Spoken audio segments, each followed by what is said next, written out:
American president Donald ട്രംപിന്റെ കാലത്ത് Russian president Vladimir Putin American തീരത്തേക്ക് അയച്ചത് സാധാരണ യുദ്ധവിമാനങ്ങളല്ലായിരുന്നു. അതിവിപുലമായ ശേഷിയുള്ള 4 ബോംബർ വിമാനങ്ങളാണ്.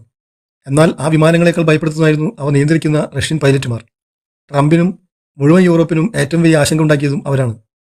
സൂപ്പർ പൈലറ്റുമാരെ സൂപ്പർ സോൾജേഴ്സ് എന്ന് വിശേഷിപ്പിക്കാൻ കാരണമായ 3 പ്രധാന ഘടകങ്ങൾ ഇവയാണ്. സാധാരണ ഫൈറ്റർ പൈലറ്റുമാർക്ക് പരമാവധി 8 മുതൽ 10 മണിക്കൂർ വരെ തുടർച്ചയായി പറക്കാൻ കഴിയുമ്പോൾ റഷ്യൻ പൈലറ്റുമാർ 18 മുതൽ 21 മണിക്കൂർ വരെ ഇടതടവില്ലാതെ പറക്കുന്നു. ഇത്തരത്തിലുള്ള ക്ഷമയും മനോബലവും കാണിക്കുന്ന പൈലറ്റുമാരെ നേരിടുന്നത് മറ്റു രാജ്യങ്ങൾക്ക് ഭയപ്പെടുത്തുന്ന ഒരു സ്വപ്നമാണ്.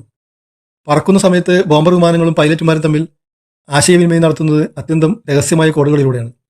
പലപ്പോഴും അവ പക്ഷികളുടെ ശബ്ദത്തെയോ വിമാന എഞ്ചിന്റെ മുഴക്കം പോലെയോ തോന്നും. ഇതുവരെ അമേരിക്കൻ സാറ്റലൈറ്റുകളും നാറ്റോ സാങ്കേതിക സംവിധാനങ്ങളും ഈ കോഡുകൾ തിരിച്ചറിയാനോ ഡീകോഡ് ചെയ്യാനോ സാധിച്ചിട്ടില്ല.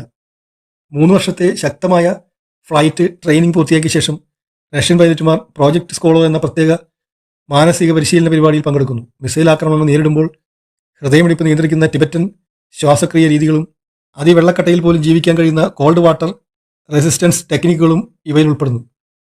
ഈ പരിശീലനങ്ങളിൽ നിന്ന് പുറത്തുവരുന്ന ഓരോ പൈലറ്റും യഥാർത്ഥത്തിൽ അപകടകാരികളാണ്. എന്നാൽ ചോദ്യം നിലനിൽക്കുന്നു, ഇവയെല്ലാം യഥാർത്ഥ വസ്തുതകളാണോ അതോ ലോകത്തെ ഭീതിപ്പെടുത്താൻ രൂപകൽപ്പന ചെയ്ത ഒരു റഷ്യൻ പ്രചരണം മാത്രമാണോ? ഇതുപോലുള്ള കഥകൾക്കായി the story behind channel subscribe ചെയ്യുക, ബെൽ ബട്ടൺ കൂടെ എനേബിൾ ചെയ്യുക.